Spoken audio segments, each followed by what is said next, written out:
Are you ready to shatter every historical myth you grew up with? If you picture medieval folks as purity-obsessed saints, quietly praying their way through life, brace yourself. The real Middle Ages makes modern dating apps look innocent. This isn't your textbook history. Today you'll discover medieval sexuality so wild, so creative, so jaw-droppingly strange, it'll make 50 Shades of Grey feel like your grandma's bedtime story. Get ready for a journey where meals became aphrodisiac banquets, privacy was illegal at royal weddings, and church leaders ran the biggest brothel empires. Welcome to 8 centuries of sex, superstition, and scandal, where the only thing more bizarre than the rules was how people broke them. Imagine a time when teenage hormones were managed with actual physical restraints. No, not a preacher's warning, actual boards and sacks. In many medieval villages, bundling meant a young couple's first quality time involved crawling into bed, fully clothed, sewn inside a giant bag with a wooden board between them. Family members even listened outside to be sure the romance didn't go too far. Parents hoped this would encourage getting to know each other without getting too close. Instead, it backfired hilariously. Historical records show pregnancy rates were often higher among bundled couples than those left alone. Turns out sharing a bed, even tied up, isn't exactly abstinence education. The practice was so popular, entire textile businesses sprang up selling bundling bags. Priests thundered against it, but in small-town Europe and parts of colonial America, bundling was as normal as Sunday dinner. Imagine today's teen awkwardness multiplied with public supervision, uncomfortable fabric, and the pressure to impress a chaperone panel. Bundling didn't just reveal the tension between desire and social control. It showed how badly well-intentioned adult rules can go wrong. Think oysters are provocative? Medieval diners would laugh. The most lavish love banquets featured animal testicles. Bull, ram, even boar, all were believed to boost virility. They were roasted, stewed, turned into stones for stews, even dried and ground up as performance medicine. But testicles were merely the hors d'oeuvre. The bravest diners also ate sparrow brains, tiny and rare, but believed to spark passion. Cookbooks from the period offer dozens of lusty recipes, combining odd organs with spices considered aphrodisiacs. Pepper, ginger, and, most prized, saffron, worth more than its weight in gold. Some of these feasts took place at wedding receptions. Imagine your big day featuring 7 courses designed solely to power up the wedding night. Medieval doctors wrote entire recipe books on aphrodisiac cooking. No, not hidden manuscripts, but texts studied in universities.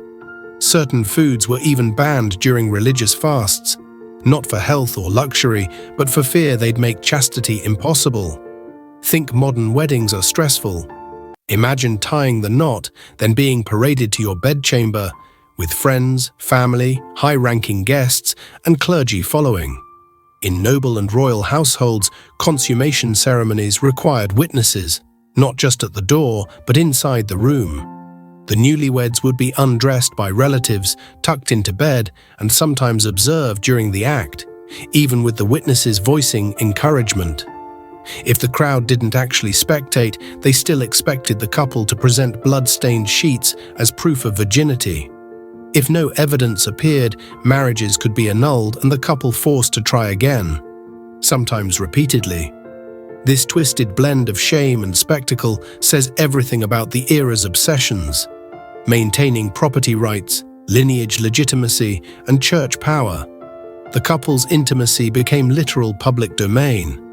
Medieval sex wasn't just about desire, it was intense strategy.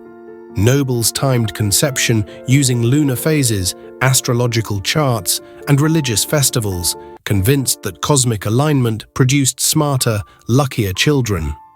Medical texts advised couples to try at midnight in warm, humid weather, with the bed facing east, and sometimes, for a boy, the husband would tie off his left testicle. The church restricted sex on a dizzying array of holy days. Sometimes nearly half the year was officially off-limits. For ambitious families, this meant contracting fertility consultants. astrologer priests who mapped out months of possible lucky windows for conception. It was high-stakes project management in bedroom scheduling. If you thought modern fertility fads were niche, picture this. Wealthy medieval women wore girdles of Venus, silk belts inscribed with prayers, astrological symbols, or even magical spells, all designed to boost fertility or sexual pleasure. Other women tucked amulets or conception stones, small gems or rocks, into their underwear, each with a supposed power: emeralds for boys, sapphires for girls, diamonds for twins. Some accessories contained dried unicorn horn, actually narwhal tusk, or powdered gems. Belief in their powers ran so deep that some couples refused sex unless properly accessorized.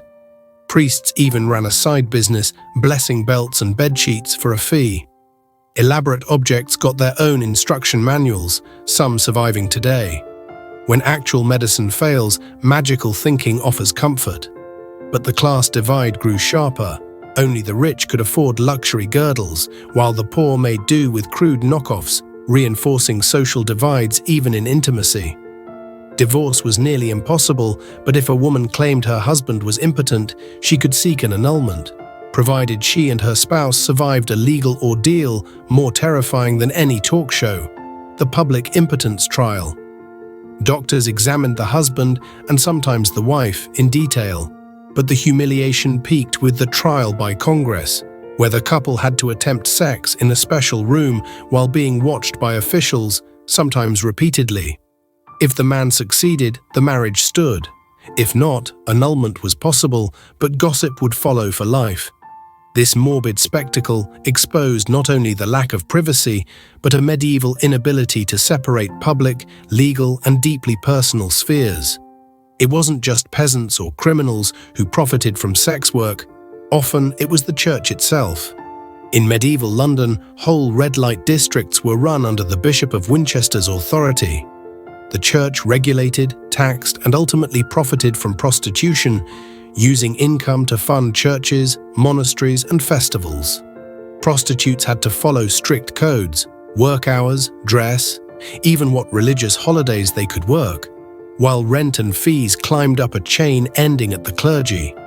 When reformers tried to end this system, they met resistance not from sinners, but from the very priests collecting the gold. With little scientific understanding, desperation led to creative and often dangerous contraceptives. Dried animal testicles around the neck, inspired by the supposedly low fertility weasel.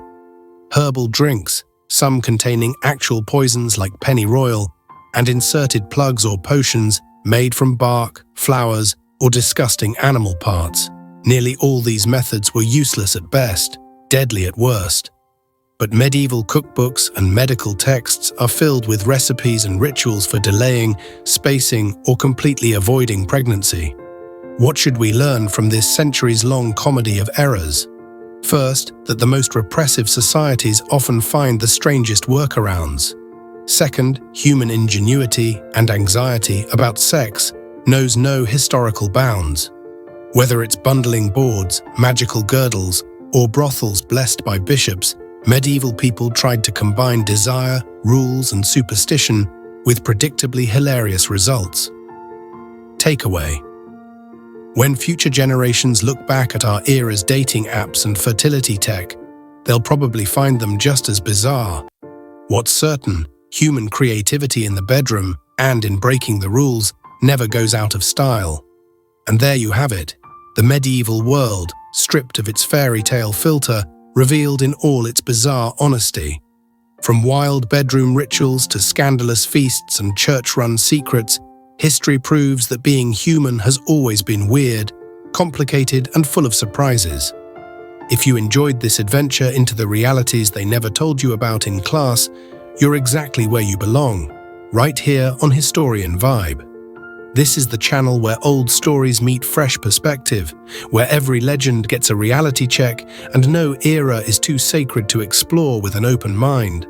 So, if you want more raw, fascinating, and sometimes jaw-dropping stories from the past, hit that subscribe button, drop your wildest medieval fact in the comments, and let's build a community that celebrates history beyond the textbooks.